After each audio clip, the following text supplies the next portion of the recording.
SL Greenhouse YouTube channel එකට ඔයාලව සාදරයෙන් පිළිගන්නවා. අදත් අපි ඔයාලත් එක්ක ඉඳලා ඉන්නේ නයිමිරිස් සම්බන්ධ වීඩියෝ එකක් එක්ක.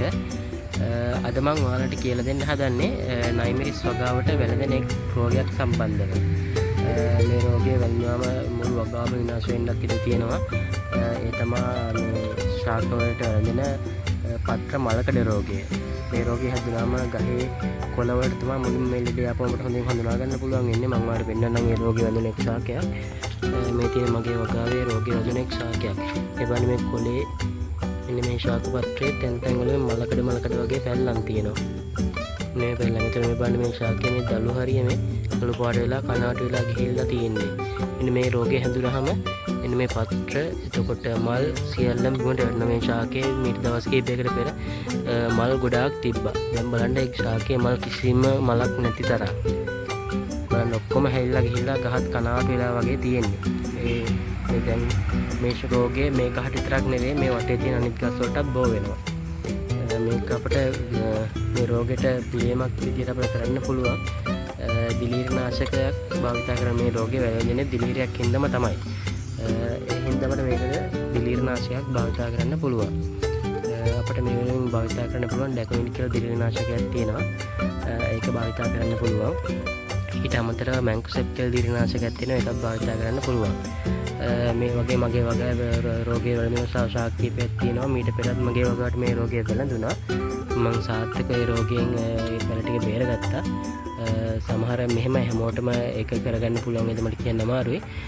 අපි ගොඩක් කැප වෙන්න ඕනේ හැබැයි මේකට. මොකද මේ වෙනුම අපි වෙන් වෙලා ඉන්න ඕනේ. වෙන වැඩක් කරන ගමන් මේ නයිමිරිස් වගාව කරන්න ටිකක් අමාරුයි මගේ අත්දැකීම අනුව. මේ මොකද මේකටම කැප වෙලා අපි වැඩ කරන්න ඕනේ. දැන් මේ තියෙන්නේ මගේ වගාවේ මීට පෙර මේ රෝගය වැළඳෙන තවත් එක් ශාකයක්. ඔය තියෙන ශාකය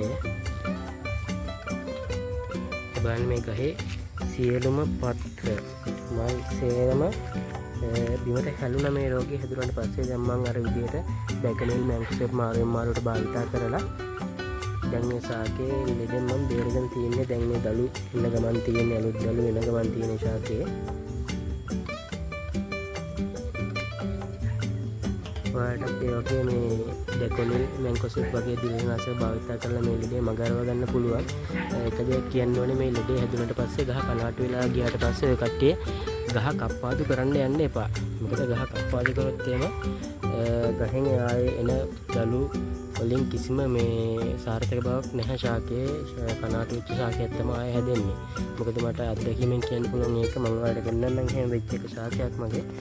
මම එහෙම මගේ මේ වගාවේ මෙහෙම ලෙඩේ ඇවිල්ලා මම ඒ ගහ කප්පාදු කරා.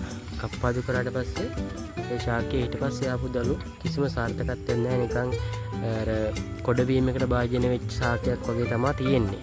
මම ඔයාලට පෙන්නන්නම් ඒ වගේ එක ශාකයක්. මේ බලන්න මේ මගේ වගාවේ මීට පෙර මලකඩ රෝගය ඇවිල්ලා මම මේ ශාකේ කප්පාදු කරා. මේ බලන්න දැන් කප්පාදු කරාට පස්සේ ඇවිල්ලා තියෙන දළු. මේ දළු නිකන් අර මේ කොඩ වෙලා වගේ තියෙන්නේ. කිසිම සාර්ථකත්වයක් නැහැ.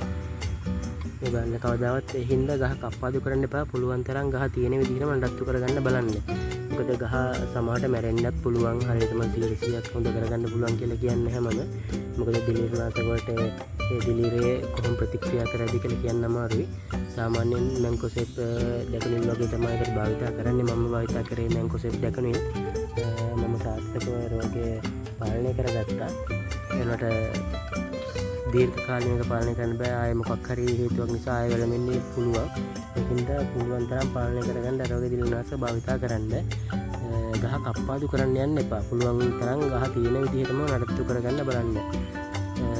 ඔන්න ඔය ටික තමයි මට ඔයාලට කියන්න ඕනේ. එහෙනම් අපි තවත් මේ වගේ නයිමිරිස් සම්බන්ධ වීඩියෝ එකකින් හම්බ වෙනතුරු අපිත් එක්ක වැඳිලා ඉන්න ඔයාලට සුබ දවසක්.